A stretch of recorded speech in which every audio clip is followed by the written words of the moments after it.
বুল হোসেন বুলাফ কাকার বাড়িতে ইফতার ও দোয়া মাহফিলের আয়োজন করা হয়েছে।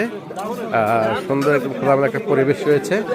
আমরা সেই পরিবেশটা আপনাদেরকে একটু দেখাচ্ছি। এখানে যে মেহমানবৃন্দ রয়েছেন এবং মেহমানদেরকে কীভাবে আপ্যায়ন করা হচ্ছে আমরা সেটা আপনাদেরকে একটু দেখানোর চেষ্টা করতেছি। এবং মোটামুটি সুন্দর একটা পরিবেশ হয়েছে। এখানে আমাদের চলাপথের জায়গা একটা চলাচলের একটা জায়গা ছিল। ভিতরে ভিতরে বসে যান।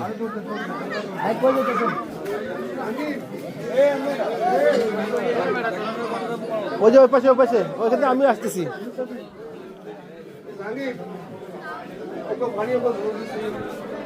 পরিবেশটা খুব একটা সুন্দর পরিবেশ।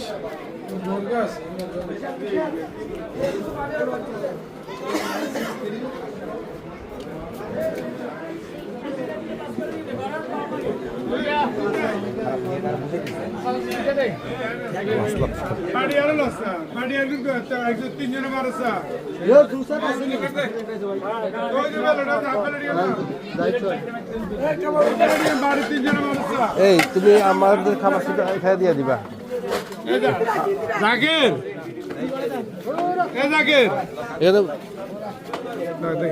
এক গুড়ে চাইন।